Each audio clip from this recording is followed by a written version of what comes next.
Artlist.io.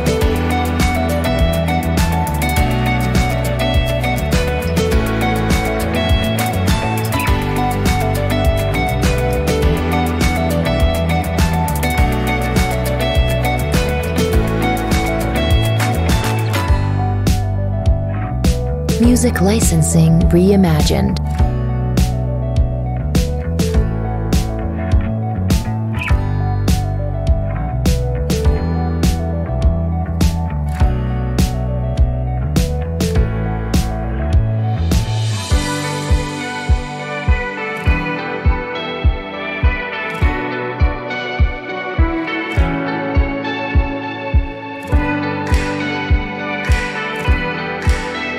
Artlist.io.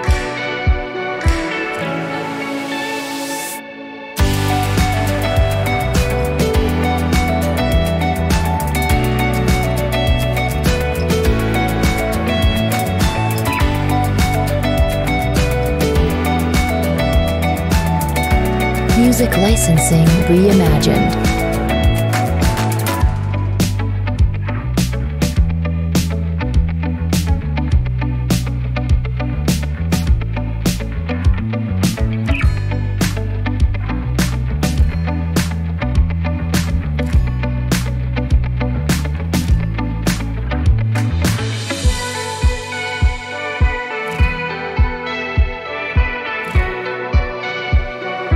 Artlist.io.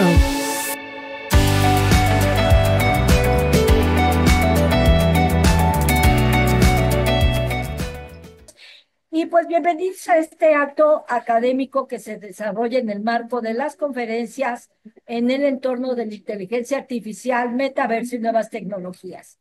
Es un gusto contar con su presencia y participación. Y a efecto de dar inicio, agradecemos a las autoridades que hacen posible este proyecto. Al doctor Fernando Rafael Castañeda Sabido, director general de Asuntos del Personal Académico de GAPA de la UNAM, a la maestra Brenda Morales Chambert, directora de apoyo a la docencia, a la licenciada Ana Laura Pasos Hernández, jefa del Departamento de Programa de Apoyo a Proyectos para Innovar y Mejorar la Educación, así como a nuestra queridísima directora, la doctora Sonia Venegas Álvarez, quien, junto con la maestra Saramis Palma León, nuestra secretaria general, nos apoyan en realizar este evento académico. Les recordamos que estas conferencias son organizadas por el proyecto PAPIME PE 309424, Modelo de Aprendizaje Proactivo del Derecho, plataforma EJA, que tiene como misión transformar la enseñanza del derecho a través de la integración de tecnologías emergentes. Nuestro objetivo es abordar a la operatividad y materialización tanto del eje 3, educación virtual e híbrida, como el eje transversal 4 de nuevas tecnologías, contempladas en el Plan de Desarrollo 2024-2028 de nuestra directora. La idea es fomentar un aprendizaje proactivo, inclusivo y accesible, promoviendo la innovación educativa y la excelencia académica en el ámbito jurídico a partir del desarrollo de metodologías de enseñanza, basadas en tecnologías como el metaverso, la inteligencia artificial, así como promover la investigación interdisciplinaria, garantizar la inclusión y accesibilidad de nuestras herramientas y establecer alianzas estratégicas. También nos enfocamos en la capacitación continua de docentes y profesionales, así como en la difusión y sensibilización sobre los beneficios de las nuevas tecnologías en la educación jurídica y la justicia digital. Dicho todo esto y agradeciendo la presencia de mi amiga Lourdes Santamaría, gracias maestra que está aquí con su grupo. Ahorita proyectamos una foto de todos. Un aplauso, pues, ¿quieren dar?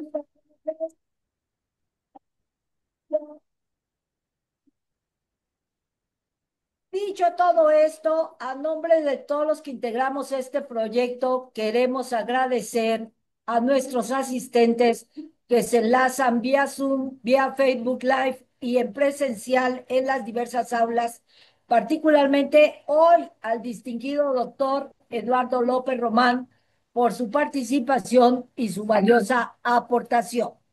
Síntesis curricular del doctor Eduardo López Román. Es abogado especializado en Derecho Digital, cofundador y profesor de Máster de Derecho Digital en la Universidad de Barcelona. Es director del Comité Científico del Foro Iberoamericano de Derechos Digitales. Hoy, el doctor López Román abordará el tema Los derechos digitales en la era de la inteligencia artificial, que es de gran relevancia porque visualiza los riesgos que la automatización y el análisis algoritmo suponen para la privacidad, la libertad de expresión y la no discriminación. Impulsará marcos regulatorios que equilibren la innovación con la protección de derechos fundamentales, fomento a la alfabetización digital para empoderar a la ciudadanía en la defensa de su identidad y autonomía frente a sistemas de inteligencia artificial. Y reúne a especialistas de derecho, tecnología, ética y sociología para co-crear buenas prácticas y políticas públicas que salvaguarden la dignidad humana ante el avance tecnológico. Cedo la palabra a nuestro más distinguido y querido ponente, doctor Eduardo López. Muchas gracias por estar aquí. Muchas Adelante, doctor. gracias. Muchas gracias, doctora Alma de los Ángeles. Encantado de formar parte de estos foros y de estos eventos cada vez más necesarios. Por eso agradecer a la Universidad Nacional Autónoma de México por esta invitación. Bien, como bien comentaba la doctora, intentaré que esta ponencia sea reflexiva, en el sentido de que no solamente aporte información, sino que pueda ser un punto de reflexión o de puesta en común sobre diferentes aspectos que está suponiendo el uso de la inteligencia artificial. Siempre pensamos en que la inteligencia artificial puede venir o puede ser que se limite a lo que estamos viendo desde hace unos años, ¿no? Con los usos de herramientas generativas como ChatGPT, Cloud o Mistral, ¿no? Que son esas herramientas que desde el año 2023, noviembre de 2023, noviembre de 2022, cuando todo el mundo empezó a conocer lo que podía hacer la inteligencia artificial en nuestro día a día. Creo que el punto de inflexión para la población mundial fue ese, noviembre de 2022. No, eso no quiere decir que no existiese la IA anteriormente. Evidentemente, en el ámbito de la ingeniería aeronáutica, hace años que se utiliza la IA, la inteligencia artificial, ya sea para el control de navegación, de seguridad, al igual que sistemas informáticos que utilizan las industrias, ¿no? Pero es verdad que el verdadero impacto lo está teniendo actualmente con herramientas de carácter generativo, o sea, lo que llamamos grandes modelos de lenguaje natural. Por lo tanto, me gustaría primero empezar con una especie de breve evolución de lo que ha supuesto la tecnología para la sociedad y para todos nosotros, empezando... Uy, aquí.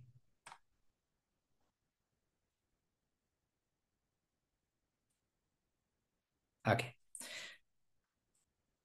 Como comentaba, quería hacer una pequeña introducción hablando sobre la evolución tecnológica y el impacto que tiene este tipo de herramientas. Aquí ven 4 imágenes. Empezamos por una de ellas, que es el origen de la escritura, lo que sería la cuneiforme y la críptica en el quinto milenio antes de Cristo. Bueno, ¿esto a qué equivaldría en la actualidad? A las bases de datos. La forma de transmitir conocimiento y conservarlo requería un soporte. En este caso, el soporte que ha permitido, en este caso una piedra, actualmente servidores que incorporan datos digitales. Y por otro lado, la transmisión de la información. ¿Cuándo se pudo llegar a más sitios y transmitir esa información a más gente creando pues eso, ese acervo cultural que incluso condicionaba pues la forma de ver el mundo, la forma de percibirlo, incluso la forma de creerlo, ¿no? O de tener fe. En este caso, la imprenta de Gutenberg del siglo XV, que permitía la forma de reproducir y retransmitir y distribuir la información. Sería lo que llamaríamos a día de hoy Internet. En ese momento, pues la obra más difundida fue la Biblia, con el impacto que tuvo, evidentemente, la distribución y la difusión de esa información a nivel mundial. Bien, en la época actual nos encontramos hasta hace muy poco, pues la forma de interactuar con las nuevas tecnologías, con las tecnologías de la información, por ejemplo, usar herramientas ofimáticas, requería una intervención persona-máquina-persona. ¿Qué quiere decir eso? Tendríamos que tener un mínimo conocimiento del lenguaje de la máquina para poder interactuar, o por lo menos tener un conocimiento de lo que puede o no puede hacer esa máquina. Por ejemplo, para utilizar hojas de cálculo teníamos que previamente saber cómo configurar fórmulas o utilizar ciertos parámetros para que diesen resultados deseados, ¿no? O sea, había un aprendizaje previo que requería, digamos, comunicarnos con la máquina. O sea, necesitamos comunicarnos en otro idioma. Bien, aquí hemos pasado con la IA generativa y con la IA que conocemos la mayoría de nosotros, hemos roto completamente ese canal, o mejor dicho, esa fase intermedia que requiere que nosotros conozcamos esa tecnología para que la interprete y la ejecute, sino que ahora esta tecnología lo que hace es interpretar por nosotros. O sea, nosotros solicitamos lo que necesitamos, lo que queremos, y la tecnología lo que hace es, en base a la capacidad que tenga ese tipo de herramientas, darnos un resultado.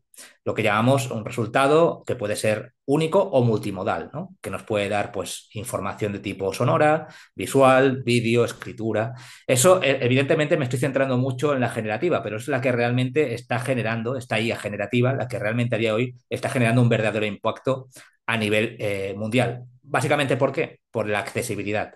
Anteriormente, la IA era accesible a ciertos conjuntos o grupos de personas, sobre todo en métodos sectoriales, en los que tenían acceso básicamente por las capacidades económicas o de acceso a ese tipo de tecnología para desarrollar su tipo de sector, su economía. Actualmente se ha democratizado el uso de la IA con este tipo de herramientas y esto también ha generado que los riesgos se hayan multiplicado de forma exponencial. Ahí es donde entraríamos en, por ejemplo, cómo funcionan este tipo de tecnología como ChatGPT. ChatGPT lo he puesto como ejemplo, pero como ya saben, hay muchas más modelos. Si consultan la página web, por ejemplo, Hugging Face, Hugging Face es una página web en la que se pone en común todo tipo de herramientas de IA, de modelos por categorías que hagan funciones diferentes y que es una comunidad que pone en común diferentes soluciones que podemos probar. Incluso nosotros podemos desarrollar nuestra propia IA y personalizarla. Por lo tanto, ya no es solamente este tipo de herramientas que conocemos, las comerciales, sino que ya hay comunidades que desarrollan miles o centenares de miles de herramientas que pueden conseguir objetivos muy precisos para temas y objetivos muy concretos. Por lo tanto, esta imagen lo que quiero es visualizar qué es lo que aportaría este tipo de tecnología. Este tipo de tecnología basada en GPT o de transformers o transformación o grandes lenguajes, sistemas de modelos de grandes lenguajes, lo que permite es que al introducir cierta información, hagamos ciertas peticiones, nos den un resultado que puede ser de diferentes tipos, multimodales, ¿no? Podemos pedir desde que nos haga una imagen, un vídeo, incluso diseñar un software o diseñar una patente, ¿no? Por lo tanto, estamos en un punto en el que, bueno, sin tener conocimientos técnicos de cómo se hace ciertas cosas, se pueden generar ciertos resultados que tienen repercusiones legales. Por eso quería hablar de tres fases para llegar al punto de hoy y que cada una tiene unos riesgos distribuidos de forma diferenciada. Antes de nada, una imagen de cómo funciona por dentro un GPT, como el ChatGPT, los sistemas Transformer, en el que se nutre de diferentes elementos que a través de parámetros que son dentro del modelo establecido diferentes parámetros, procesan la información y generan un resultado. Por tanto, lo que conocemos comúnmente en un input, traducir información y que genere un resultado que se basa básicamente en cómo se ha entrenado ese modelo. No todos los modelos dan los mismos resultados, sino que depende del entrenamiento que se haya dado a ese modelo, puede dar unos resultados u otros, e incluso que sea unimodal, que solamente pueda dar texto o que solamente pueda dar texto e imagen. Y que solamente, por ejemplo, pueda dar correctamente cierto tipo de información jurídica o que pueda dar cualquier tipo de respuesta, como podrían ser los grandes modelos que ya conocemos, como el ChatGPT o Cloud. Bien, inicialmente, la forma de comunicarnos con este tipo de herramientas es su instrucción o lo que llamamos comúnmente el prompt. Es la información que introducimos. Esto ya tiene un impacto a nivel legal, que es el control que tengamos nosotros sobre qué información podemos compartir con un sistema en el que a lo mejor no conocemos qué se va a hacer con esa información, quién la va a gestionar y quién va a poder tener acceso. Aquí empezamos ya los primeros problemas que puede tener en el ámbito de la privacidad y la propiedad intelectual, pero que depende no del modelo en sí mismo ya, sino de nosotros mismos. Lo que se llama comúnmente ahora en el ámbito empresarial uno de los riesgos, el Shadow AI. Shadow AI hace referencia al uso particular que están haciendo pues muchas personas de la inteligencia artificial para fines laborales, pero utilizando herramientas privadas. O sea, para que se quede más claro, utilizar un expediente de la empresa y utilizar mi chat GPT para que me haga un resumen. Claro, en este caso se está generando un problema de seguridad, como puede ser una brecha de seguridad y de privacidad, dependiendo de lo que incluye ese informe. Por lo tanto, dentro de lo que son las políticas de alfabetización de las empresas, que en Europa son obligatorias desde enero de este año, incluye no solamente cómo se deben usar la IA dentro de la empresa, sino cómo usarla también fuera de la empresa, aunque sea a nivel particular, porque también tiene un impacto negativo dentro de la propia organización. Entonces, tengamos o no tengamos una herramienta basada en IA en una empresa o organización, hay que cumplir con las obligaciones de alfabetización de la IA para que conozcan los límites del uso de este tipo de tecnología fuera del lugar de trabajo. Por eso digo que es bastante común que por una brecha de seguridad de estos modelos, pues imaginemos que podamos compartir diseños industriales o invenciones que son secretas, protegidas por secreto industrial, y que la competencia lo pueda utilizar tan solo haciendo una pregunta, y que nos den un resultado sobre la invención de la competencia y que, bueno, pues haya generado un perjuicio económico muy grave, básicamente por una brecha de seguridad producida, pues ya sea por falta de medidas o de forma deliberada, por la mala configuración de los sistemas que utilizan la inteligencia artificial. Eso hablo del uso por parte nuestra. Eso sería la fase uno, pero quería hablar luego también de la fase 0. La fase uno sería la que estamos actualmente y que también implica obligaciones de transparencia, sobre todo en Europa, ¿no? Y en muchas normas que se están aprobando en Latinoamérica. O sea, en el caso de Perú, recientemente también los proyectos, las leyes que desarrollan inteligencia artificial muy similar al concepto que tiene la normativa, los conceptos basados en la normativa europea, lo que buscan es transparencia y responsabilidad en el uso de este tipo de tecnología. Hablamos de conocer qué hace, cómo lo hace. Son preguntas que tenemos que responder. Igualmente, imaginemos que en vez de usar un modelo de IA, usamos un software. ¿Qué es un software realmente? O sea, al final este tipo de modelos funcionan con un software. Lo que pasa es que, digamos que la capacidad de dar un resultado no está predeterminado por el software, sino está predeterminado por el modelo. Un software tiene un resultado predeterminado por la configuración del código. Un modelo de IA que usa un software está predeterminado básicamente por la capacidad que tiene de desarrollar o de predecir ese modelo. Por lo tanto, puede ser infinito el resultado que da y por eso las llamadas alucinaciones, ¿no? Si no hay una buena configuración de lo que hace ese tipo de modelos, puede haber un reparto de responsabilidades desde el proveedor de ese modelo como del usuario, que puede ser la empresa, por ejemplo, imaginemos que usamos un modelo en el ámbito de la salud, en el ámbito sanitario, y que no tengamos un control, por ejemplo, del análisis de las radiografías o de la información médica y que puedan dar diagnósticos que no sean los adecuados, no sean correctos, con los perjuicios que eso puede generar. Por lo tanto, hay ámbitos en que las alucinaciones no son admisibles porque tienen un impacto directo en la integridad física y moral de las personas. Por lo tanto, tenemos una responsabilidad directa de seleccionar los modelos que garanticen qué hace y cómo lo hace. Cómo lo hace también es importante, las fuentes. Y ahí es donde voy a la fase 0. Cómo lo hace es cómo se ha entrenado esos modelos, con qué información. Y a día de hoy creo que es una noticia, y ahora lo voy a explicar, ¿no? Una noticia de hoy que afecta a Anthropic, que es la empresa que ha desarrollado Cloud, que es la herramienta también de IA generativa como la de ChatGPT, es la competencia, digámoslo, y ahora explicaré un poco por qué es noticia de hoy, lo de Cloud, ¿no? Es interesante. La fase 0 podíamos remontarnos a los años 90. Años 90, ¿por qué?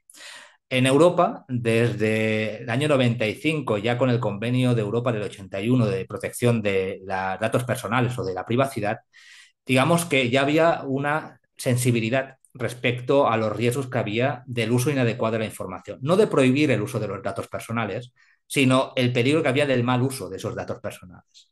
Por lo tanto, ya desde el año 95, Directiva Europea ya establecía límites de las empresas y administraciones públicas de cómo podían usar la información personal. ¿A dónde voy con esto? Bueno, desde los años 90, en el que la mayoría ya empezaba, la mayoría de la población mundial ya tenía acceso a Internet, Y especialmente a partir de mediados del 2005, 2008, diría yo, con el famoso iPhone, con el ordenador en la palma de la mano, o sea, los smartphones, digamos que nosotros hemos ido nutriendo los recursos que son necesarios para que funcione la IA, que son los datos. Nosotros desde los años 90, pues me incluyo yo, toda interacción que hemos hecho en Internet, ya sea con un smartphone o ya sea a través de nuestro ordenador, ha ido nutriendo la IA y la ha ido perfeccionando. Por ejemplo, yo pongo siempre las famosas cookies, ¿no? Que hacen perfiles de nuestros gustos, nuestras inquietudes, de lo que queremos comprar. Bueno, eso lo hemos ido advirtiendo desde Europa muchas veces, los riesgos que hay, y ahora los vemos, esa información estaba. No la veíamos, pero estaba. Y ahora se usa con la IA. Por lo tanto, muchas empresas o entidades son las que aprovechaban, digamos, a nivel comercial esos datos, no directamente porque estaban protegidos por las empresas tecnológicas, pero sí que podían perfilar o pedir servicios de perfilado para que, por ejemplo, su producto llegase antes en el buscador. Cuando alguien buscaba un producto, que el primero que saliese en la lista de resultados sea su empresa, ¿no? Eso se pagaba. Y eso era información que era procesada previamente de millones de personas o millones de usuarios. Bien, toda esa cantidad de información se ha ido acumulando hasta el día de hoy, que se ha utilizado para los grandes modelos de inteligencia artificial. Esa información podemos pensar, ¿hay base de legitimación? Es lo que me preguntan muchas veces. ¿Recopilar toda esa información de forma indiscriminada? O sea, ¿recopilar toda la información que hay en Internet es legítimo? Aquí es la primera pregunta que nos tenemos que hacer en la fase cero. Es ¿cómo se han diseñado esos modelos? Porque puede ser que de base esos modelos hayan podido cometer infracciones de normativas ya existentes en vigor, tanto en los años 90, como en el año 2000, como en el año 2010, como en el año 2025.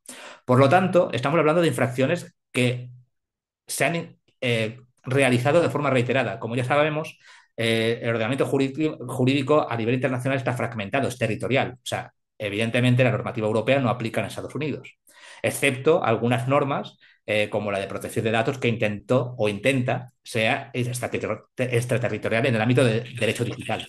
¿Qué quiere decir eso? Que cualquier tipo de servicio... Sí, perdón. Vale, perfecto. Cualquier tipo de servicio que se preste por parte de una empresa extranjera a Europa, si hay tratamiento de datos personales de personas que están en Europa, no tienen por qué ser ciudadanos europeos, sino que están en Europa, tienen que cumplir con la normativa de protección de datos europea. Con el RIA pasa lo mismo. El RIA, perdónenme, es el Reglamento de Inteligencia Artificial Europea que entró en vigor en agosto del 2024, el año pasado, y que tiene el mismo efecto extraterritorial. Cualquier proveedor que ofrezca servicios o que tenga efectos sus modelos de IA dentro de la Unión Europea tiene que cumplir con la normativa europea, aunque no esté en la Unión Europea físicamente esa empresa. Por lo tanto, es importante que si hay un negocio que quiere impactar en la Unión Europea, tiene unos efectos extraterritoriales que tenemos que conocer. Bueno, al margen de este aspecto que acabo de comentar a nivel jurídico, vuelvo a lo que estaba comentando en la fase cero. La fase cero es la alimentación de los modelos para que den estos resultados. Bien, en la fase 1, que es la que estamos ahora, nos importa el origen de la información. La mayoría de grandes modelos se han ido nutriendo de toda la información que han encontrado en Internet. ¿Qué plataformas les ha ayudado a estos modelos? Básicamente, una muy conocida es Common Crawl, que es una fundación de Estados Unidos que se dedica a copiar toda la información que hay en Internet continuamente. O sea, cada día está copiando todo lo que pasa en Internet, lo almacena. Por lo tanto, se considera que los modelos como el ChatGPT o los cloud se han nutrido por lo menos el 80% de la información, 70-80% de los datos que se han accedido de la acumulación o la extracción por scrapping, por técnicas de scrapping de Common Crawl, de esta fundación. Claro, aquí nos encontramos ya con un dilema. Todo lo que está publicado en Internet es legítimo tratarlo, y aquí hablamos de varias áreas. Un área es la de derechos fundamentales, protección de datos, información personal, y otra área es la de propiedad intelectual, que propiedad intelectual abarcaríamos derechos de autor, invenciones, patentes, marcas. La pregunta que nos tenemos que hacer, nosotros cuando publicamos algo en Internet, ya sea a nivel corporativo, empresarial, ¿es para que todo el mundo lo use para lo que sea? esa es la primera pregunta. Evidentemente, en base a la regulación europea, no. Hay avisos legales, hay restricciones de privacidad y esos avisos legales y políticas de privacidad explican en las páginas web para qué se puede usar y para qué no la información. Y no es de ahora, estamos hablando del año 2000 ya, que se establecían estos avisos legales. Ahí hablaré de la fase 2, no me voy a adelantar, pero en la fase 1 en la que estamos ahora nos interesa ya saber cuál es el origen de, de esos modelos, cómo se han nutrido, porque puede haber claramente infracciones de este tipo de normativa. Por un lado, pensemos que en la normativa europea hay una obligación de transparencia si se trata de información personal. ¿Qué implica transparencia? Que si cualquiera de nosotros la información nuestra ha sido tratada por estos modelos, ese tratamiento, en principio, debería haber sido informado a la persona, aunque hubiese una legitimación o un interés legítimo para usar la información. ¿Qué quiere decir? Que tendría que saber que ese modelo ha usado información mía antes de que usase esa información, o por lo menos avisarme después de que esa información estaba ahí para que yo pueda incluso oponerme a que siga ese tratamiento. Estos derechos ahora se están exigiendo, ahora se están reclamando por los perjuicios que tiene, resultados, alucinaciones de personas que se buscan en los modelos y que pone que tienen, por ejemplo, antecedentes penales o que han cometido un crimen. Y eso hace que, bueno, pues quede estigmatizada esa persona y que no pueda ejercer el derecho del olvido. El derecho al olvido es un derecho propiamente de la normativa europea de protección de datos que permite desindexar la información de Internet, pero no la hace desaparecer si existe en la editorial o en la fuente legítima donde se ha publicado la información. Eso lo que permite es que no genere un perjuicio mayor a la persona el hecho de que por la indexación y acumulación de información de diferentes fuentes pueda generar un perfil que no sea el actual o no sea el correcto o el idóneo, o incluso aunque sea el correcto, haya prescrito todas sus responsabilidades y no le genere una carga superior a la ya que haya asumido anteriormente. Bien, ahí a donde voy es a parte de protección de propiedad intelectual. Esto es de hoy, ¿eh? Como saben o no, me adelanto, hay ya unos 50 casos en los tribunales de Estados Unidos sobre vulneración de propiedad intelectual por parte de los grandes modelos de lenguaje. Hoy, y por eso ha sido idóneo la sesión de hoy sale la noticia de que Anthropic ha llegado a un acuerdo extrajudicial de 1.500 millones con autores de obras literarias. Un acuerdo de 1.500 millones. Bueno, ¿por qué ha llegado a un acuerdo? Nos podemos preguntar. Bueno, porque hay una posible, si llega a fondo ese juicio, o sea, si llegase recorrido ese juicio, aparte de crear precedente judicial, o sea, que fuese generarse un precedente que afectase a otro tipo de empresas o negocios relacionados con la inteligencia artificial, básicamente porque se calcula que los autores afectados, primero, la demanda colectiva se ha presentado por 500.000 autores y se calcula que actualmente esa indemnización, ese pacto cubre los $3.000 por obra y ahí salen los $1.500 de pactados, o sea, sería a cada autor se le daría 3.000 euros, perdón, $3.000 por la explotación ilegal de esa obra para entrenar sus modelos. Claro, aquí voy a dejarlo claro. Hablo de la normativa estadounidense, ¿no? Americana, de Estados Unidos, que se basa en el fair use, establece una interpretación que mejor nos acorde a la europea respecto a lo que es la explotación legítima de las obras. ¿Qué quiero decir? Normalmente la normativa europea es más restrictiva todavía sobre los derechos de autor, es más, da más garantías aún más de los derechos de autor. En este caso, lo que se consideró es que gran parte de millones de obras, por no decir miles de millones de obras, fueron entrenadas de portales pirata. O sea, portales que claramente esas obras no tenían los derechos de autor reconocidos, las licencias. Y Anthropic ha reconocido que sí, que entrenó esos modelos con obras piratas. O sea, con obras que no tenían derechos, no los había comprado. A pesar de que podíamos entrar en otro tema paralelo de si, aunque tú adquieras esa obra, tú adquieres el soporte. Y el uso, disfrute de esa obra personal, privativa, pero no quiere decir que puedas hacer una explotación de esa obra a nivel comercial, por ejemplo, transformativa o de carácter distributivo económico, ¿no? Eso podría representar también una vulneración de los derechos de autor. Pero bueno, centrémonos en lo que ha pasado con Anthropic. Con Anthropic, la vulneración es porque las obras procedían de bases de datos piratas, que no tenían claramente las autorizaciones, o sea, que no eran legítimas las obras, el uso de las obras por parte de la entidad. ¿Qué pasaba? Se calcula que el daño aproximado, si fuese adelante la demanda, la class action o demanda colectiva, estaríamos hablando de que podría ser de cientos de miles de millones de dólares la indemnización. ¿Eso qué implica? Cerrar la empresa y compensar a todo el mundo por el perjuicio económico que ha ocasionado. Esto yo pienso que es un punto para reflexionar, porque muchas veces tenemos dudas hasta hoy. Dice, bueno, ¿hasta qué punto todo esto está afectando a los derechos y luego indirectamente, y podríamos decir ahora directamente, a la economía del mundo? No defender los derechos, no solamente podemos pensar desde el punto de vista de derechos fundamentales, bueno, tiene un perjuicio en nuestras libertades y desarrollo de personalidad, sino si algo nos preocupa, la economía, tiene un impacto en el desarrollo económico, que es que no se pague o retribuya los medios de producción intelectual, que es lo que se ha dejado entrever con este pacto extrajudicial que nos encontramos ahora. Bien, ahí es donde quería llegar en la parte de responsabilidad del modelo.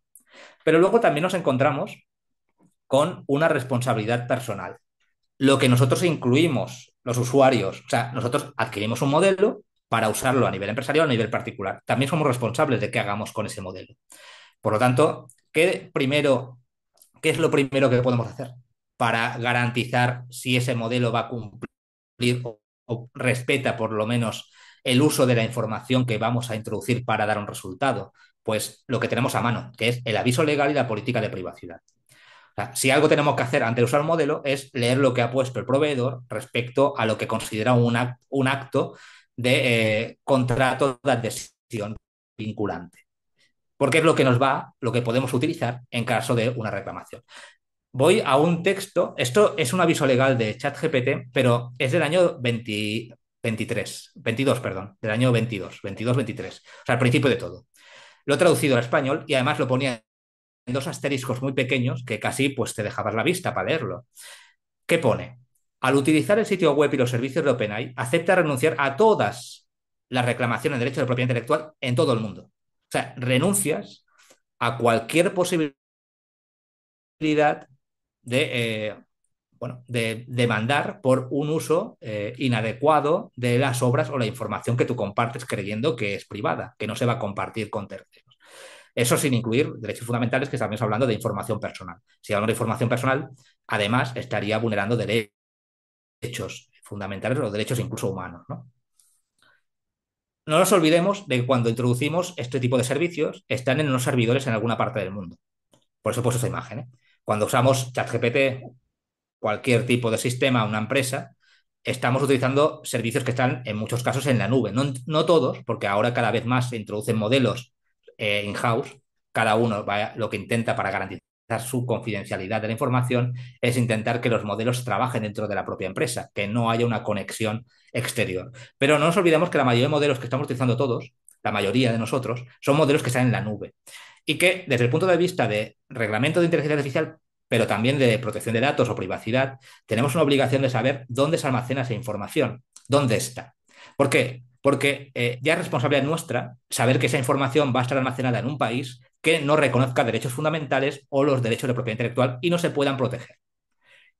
Pueden ser los nuestros, pero pueden ser también de los terceros que pongamos, o sea, de datos de nuestra empresa, de familiares, de amigos, de cualquier tercero, incluso hacer una foto de la calle de alguien que aparezca por la calle, lo introducimos en el modelo y esa información que de alguien que no conocemos se está procesando también en esos sistemas de información.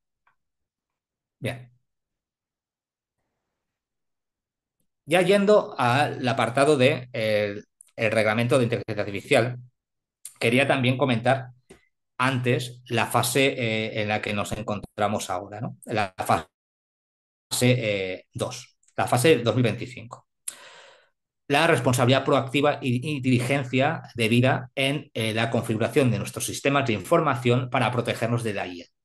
De hecho, el garante italiano de protección de datos, en una resolución muy reciente de este año, explicaba que había una responsabilidad de las organizaciones de proteger sus páginas corporativas, de lo que publicaban, y configurarlas para que no se utilicen técnicas de web scraping o técnicas OSINT, Open Source Intelligence, que son las que se utilizan en ciberseguridad, para recopilar información masiva para investigaciones o peritajes de ciberseguridad. Piensen que cuando incorporamos en el ChatGPT o en este tipo de herramientas de generativas los agentes, lo que se llama IA agéntica, ¿no? Que se ha puesto ahora de moda, es básicamente incorporar a ese cerebro capacidad para hacer acciones como si fuesen nosotros, o sea, como si fuesen delegados nuestros. La IA agéntica, que ya la incorpora, por ejemplo, el ChatGPT, la mayoría de usuarios, lo que permite, por ejemplo, es que si le haces una petición de reservar un viaje en tal página web o que busque mejores ofertas, puede incluso buscar por internet, buscar la mejor oferta, cargar los datos de tu tarjeta, tu nombre y apellido y tan solo pedirte si aceptas al final el proceso, esa contratación de ese vuelo o de ese paquete turístico. Por lo tanto, la fase de IA agéntica ya incorpora muchos elementos que representen delegar a un tercero muchas acciones que, bueno, es como contratar a una persona, un auxiliar que te ayude a hacer ciertas tareas. Tú en principio tienes que delimitar muy bien qué es lo que puede hacer, qué no, porque al final la responsabilidad puede ser que sea tuya por no haber delimitado lo que puede hacer el agente. El agente también tiene la obligación de determinar cuáles son las medidas de seguridad para evitar que haya una responsabilidad a terceros. O sea, que eso genera un perjuicio, por ejemplo, un posible sabotaje a la página web generando una denegación de servicio. Por lo tanto, estamos en una tecnología que es muy potente. Sin conocimientos técnicos podemos hacer ciberataques, podemos generar técnicas de open source intelligence para captar información e incluso pues generar un perjuicio a nivel personal nosotros de propiedad intelectual. ¿Cómo? Utilizar técnicas OSINT para investigar todas las páginas web que estén mal protegidas para que me genere una herramienta informática, una página web, por ejemplo, que sea lo mejor de cada una, tan solo copiando el código de cada una y que me lo genere un archivo zip descargable para que lo instale en mi página web. Con tan solo hacer esta petición, lo que está haciendo es infringir varias normativas, propiedad intelectual, derecho de marcas, propiedad industrial, protección de datos, bueno, infinitas, incluso en el caso, aunque creamos en muchos casos que no estamos haciendo nada, ¿no? Que no estamos generando ningún tipo de problema o perjuicio a nadie. Yo les recomiendo, no sé si están habituados, lo digo por curiosidad de lo que puede hacer la IA generativa.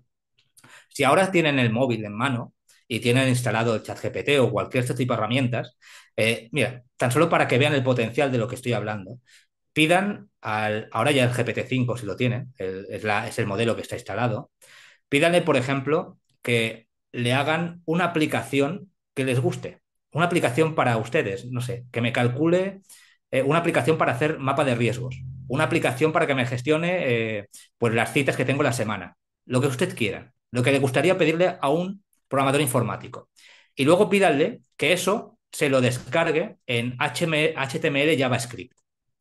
Eso que le ha pedido como profesional técnico, le dice, házmelo en HTML y JavaScript, en un descargable, si es posible, zip comprimido para que tan solo tenga que copiar y pegar. O si no, el código HTML y JavaScript directamente.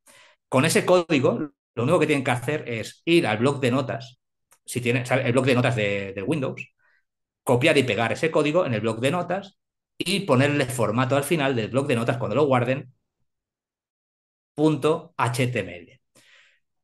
Cuando vayan haciéndolo, pues van haciendo comentarios si quieren ahí, que los que están presentes, si lo están haciendo algunos, pueden hacer comentarios. Acuérdense, hay que pasar por el bloc de notas. Si no tienen un portátil, creo que el bloc de notas en un móvil es complicado.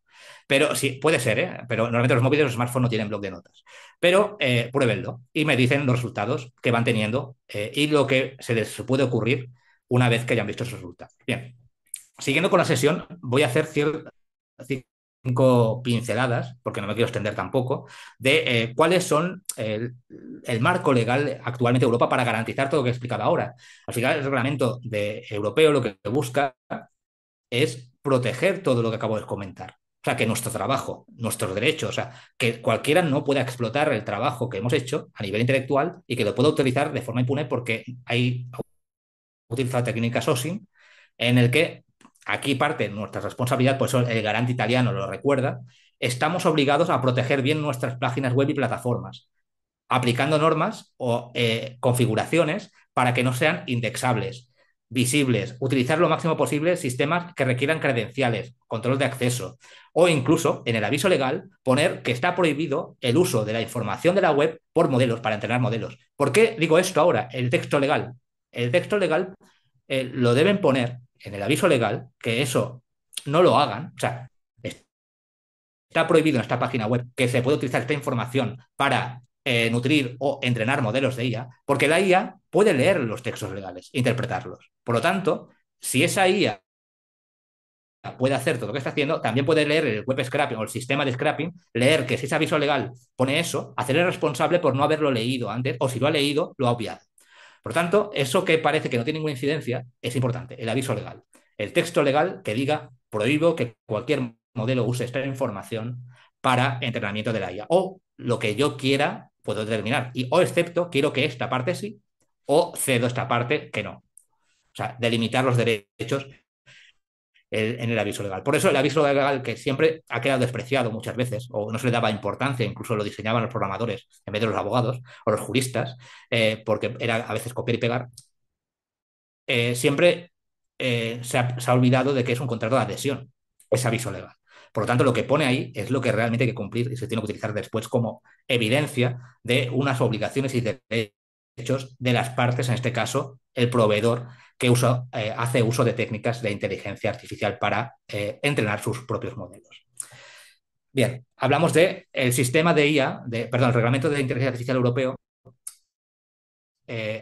clasifica los sistemas de inteligencia artificial por nivel de riesgo. Aquellos que considera que son riesgos inaceptables, o sea, modelos que ya desde febrero están prohibidos en Europa. O sea, estos modelos que usen, ahora os explicaré, ¿no?, qué casos son prohibidos.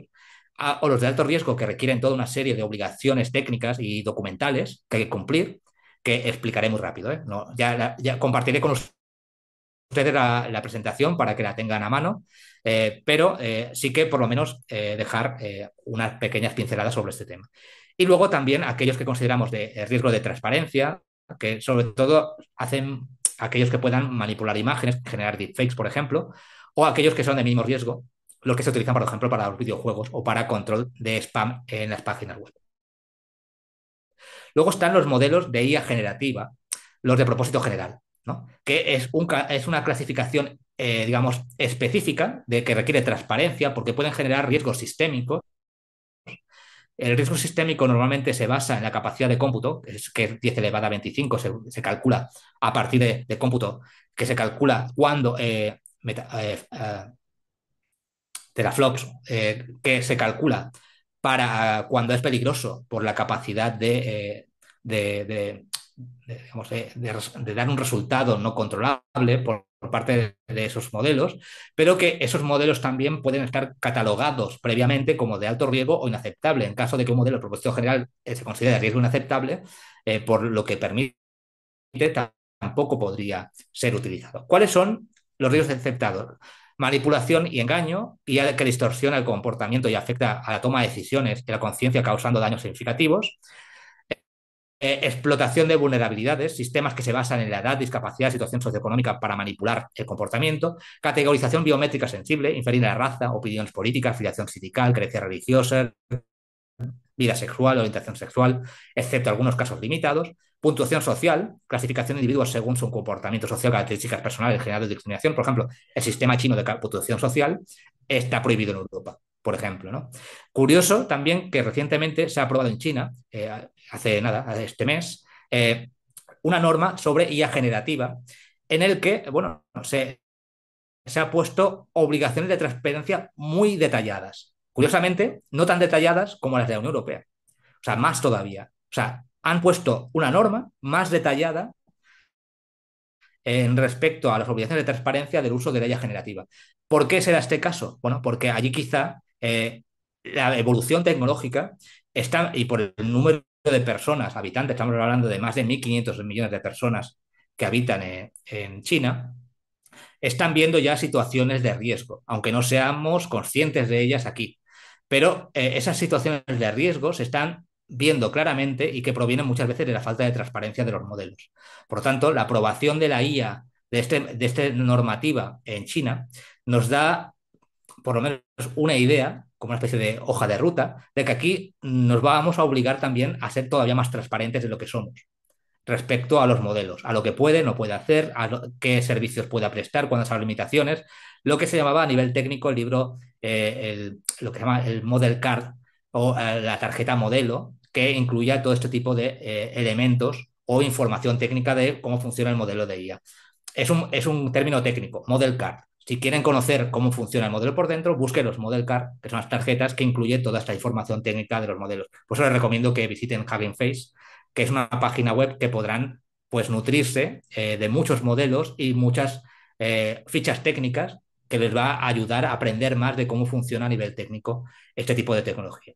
La predicción delictiva, también evaluación de riesgo para cometer delitos basados únicamente en perfiles personales, es prohibido. Otra cosa es perfiles en zonas, o sea, zonas de riesgo. Es diferente a un perfil de la persona que puede cometer un delito. Sí que está permitido los perfiles de zonas, o sea, zonas donde puede haber más riesgo en ciertos momentos. ¿Para qué? Para poder distribuir los recursos policiales o seguridad de forma equitativa y correctamente. O sea, para saber cuándo deben ir a un sitio u otro. Por ejemplo, hay un escenario de riesgo cuando hay un partido de cierto tipo de contrincantes. Bueno, pues ya la propia IA puede detectar que ciertas zonas, cuando hay ese partido, puede haber ciertos riesgos.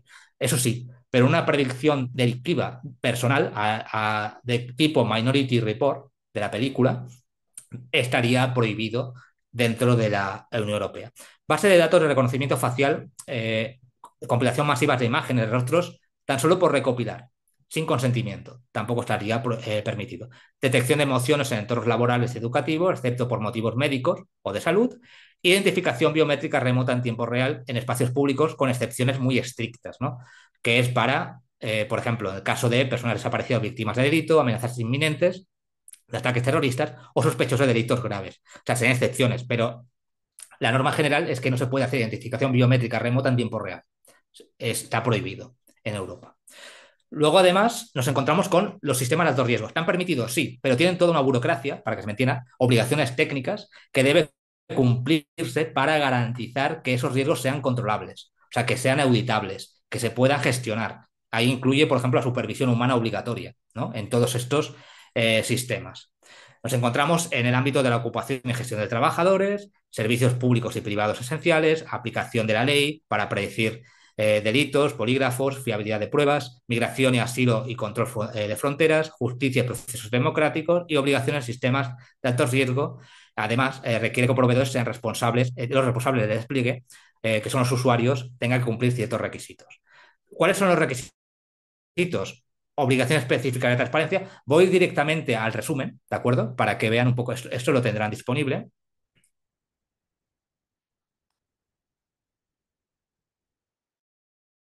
Bueno, voy a tan solo mencionarlo.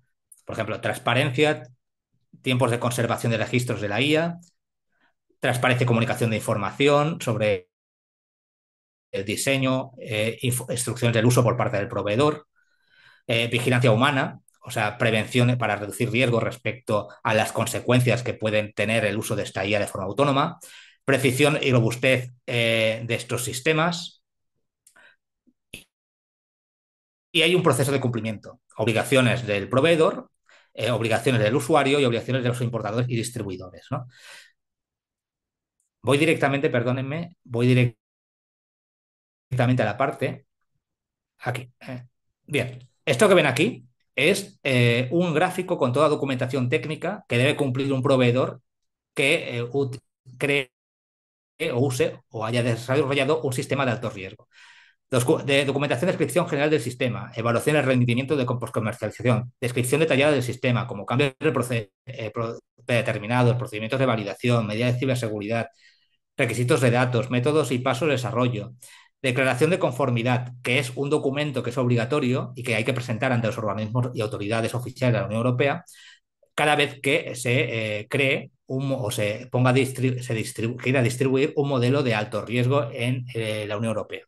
Cambios relevantes, métricas de rendimiento, gestión de riesgo, supervisión y control. Todo esto que ven aquí, cada apartado, es todo un bloque de obligaciones que debe cumplir todo aquel que documentación técnica desarrolle un sistema de alto riesgo. Y luego la declaración de conformidad, que es la que, digamos, es el documento que habrá que presentar por parte del proveedor ante las autoridades de la Unión Europea para acreditar que cumple con los requisitos técnicos del uso del sistema. Claro, un proveedor no tiene por qué, vuelvo a repetir, no tiene por qué estar en Europa. Puede ser un proveedor de fuera de Europa y está obligado a esta declaración también, que ofrezca servicios a empresas, usuarios europeos, pero también que su IA tenga efectos en Europa. Si su IA como proveedor también tiene efectos en Europa, también deberá cumplir con estos requisitos.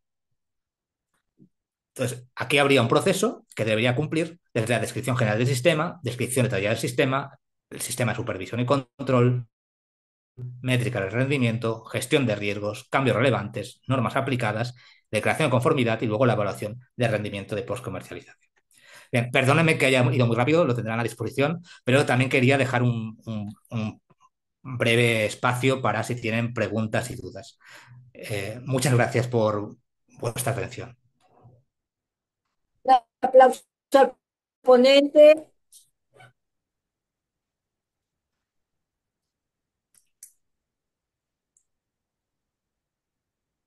Pues mira, querido doctor, estamos sobre el tiempo Uh -huh. porque no sé si alguno de los muchachos tenga rápido alguna pregunta que la haga por el chat y la licenciada Zavala la lea. En lo que aparece alguna pregunta, pues queremos agradecer al doctor López Román por su valiosa presentación y sus reflexiones.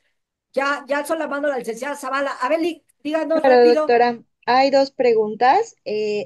Para la primera es de Fernando Martín y dice, ¿cuáles son los aspectos del derecho que tienen mayor relación con la inteligencia artificial? O sea, los que tienen más impacto puede ser, ¿no? Pues Es a día de correcto. hoy, por demandas que nos hemos encontrado, derechos de autor y protección de datos o privacidad. Digamos que serían las dos áreas más afectadas, pero hay muchas más, porque también hablaríamos de libertad de expresión, de cómo afecta a la seguridad, a la integridad física y moral. Ha habido situaciones por confiar en las recomendaciones de una IA, ha habido suicidios, ha generado crímenes, o sea, ha generado que personas bueno, cometan ciertas acciones manipuladas, si se puede decir así, por los comentarios o por la confianza que le ha generado los sistemas de inteligencia artificial. Mu- Muchas gracias. Y hay una segunda pregunta que es del maestro Carlos Soto y es, ¿cuál es la mejor IA para temas jurídicos? Bueno, yo no pertenezco a ninguna, a ninguna empresa ni a ninguna editorial. No le puedo decir cuál es la mejor. Yo le puedo decir qué criterios debe tener en consideración, eso sí, para elegir mejor. Entonces, lo primero es tener acceso a una IA, o sea, disponer de una IA de, a un proveedor que tenga acceso al repositorio documental, o sea, las fuentes oficiales, o sea, que tenga acceso o que tenga ya una base de datos legítima de resoluciones judiciales, administrativas, normativas de quiénes son normalmente las grandes editoriales jurídicas que ya tienen esa base de datos. Porque sin esa base de datos, los modelos no pueden construir.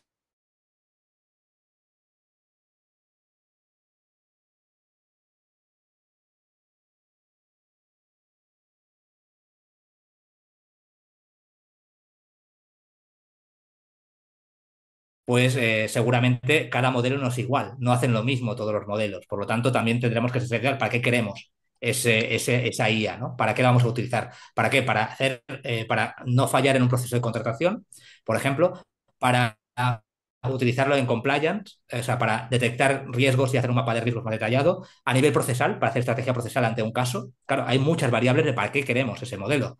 Por lo tanto, tenemos que preguntar al editorial qué funciones, más que el modelo en sí, primero que nos garantice qué datos tiene, o sea, cuál es el volumen de información, con qué datos se nutren, si le actualizan la información, o sea, la información que ya no está en vigor o que está desactualizada porque ya esa resolución no casa, no genera jurisprudencia, se ha retirado y no afecta al modelo, cuál es el margen de error o alucinación del resultado. O sea, esa información, preguntársela para el caso vuestro concreto de interés. O sea, ser lo más preciso posible en lo que necesitáis a la hora de buscar, a la hora de preguntar y elegir un proveedor de inteligencia artificial a nivel jurídico. Muchas gracias. Y no sé si haya tiempo para una tercera, si es posible. Es Sí, de sí, sí. parte de, gracias, doctor de Ochoa Martínez María Fernanda dice, estoy muy interesada en hacer mi tesis sobre la relación entre propiedad intelectual e inteligencia artificial. En particular, si las creaciones generadas por IA podrían llegar a tener derechos de Uh autor. -huh. ¿Qué aspectos o líneas de investigación me recomendaría explorar para profundizar en este tema? Pues todas las resoluciones que van a empezar a salir en Estados Unidos respecto a infracciones de los modelos desde Anthropic, Meta, ChatGPT, esas resoluciones judiciales son las más actualizadas. O sea, por lo tanto, si lo que quiere es algo actualizado que le dé una perspectiva de por dónde va a ir la regulación o la protección de estos derechos de cara al futuro, yo me iría revisando ya la de hoy, el pacto de Anthropic, pero también las resoluciones de las demandas colectivas que vayan, que vayan surgiendo, ¿no?, en Estados Unidos. Muchas gracias. Y sin más, pues hay muchísimas felicitaciones de parte de Daniela Díaz, de parte de la maestra Trilce, de parte de la maestra Elvia. Hay muchas felicitaciones para usted, doctor, y sería todo. Muchas gracias. Muy bien, Pues gracias, gracias a todos licenciada. ustedes. Pues agradecemos al doctor Román no es Román, Eduardo López Román, por su valiosa presentación y sus reflexiones que han puesto de manifiesto la imparable innovación tecnológica y sobre todo nos ha dejado claro que los desafíos que estamos debatiendo requieren acciones concretas. Impulsar marcos legales inclusivos, promover la transparencia algorítmica y fortalecer la educación digital. Sigamos colaborando de manera interdisciplinaria, compartiendo hallazgos y experiencias, porque solo desde el diálogo abierto y la responsabilidad compartida podremos garantizar que la inteligencia artificial se convierta en una herramienta al servicio de la dignidad humana y no un riesgo para nuestros derechos fundamentales. Por favor, registren su asistencia. Hola, querida Gina. Saludos a Nuevo León. La doctora Gina Jacqueline. Saludos, querida doctora. Y la maestra Lourdes hará favor de entregar la constancia.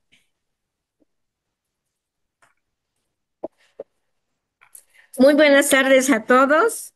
Un gusto saludarlos y agradecemos al doctor Eduardo López Román por estos conocimientos tan importantes, tanto para nuestros alumnos como también para nosotros los maestros.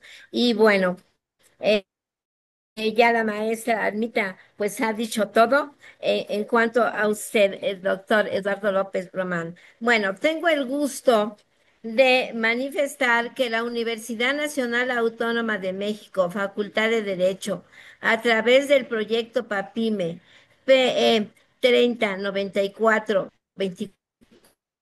Modelo de Aprendizaje Proactivo del Derecho, Plataforma EJA, otorga la presente constancia al doctor Eduardo López Román por su destacada participación en la séptima conferencia en el entorno de la inteligencia artificial, metaverso y nuevas tecnologías, con el tema Los derechos digitales en la era de la inteligencia artificial, misma que se llevó a cabo el día 8 de septiembre de 2025 en la Facultad de Derecho, Universidad Nacional Autónoma de México, vía remota.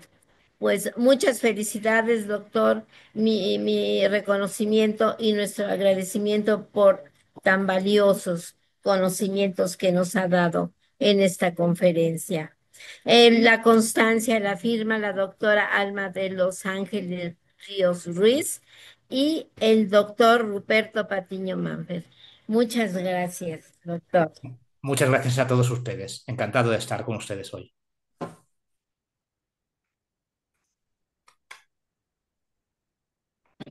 Bueno, pues nos vemos en el próximo evento. Gracias.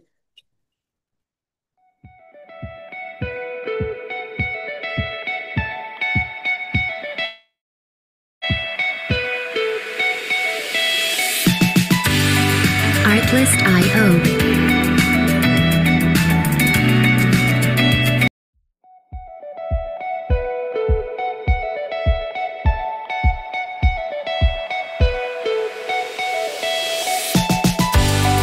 Artlist.io.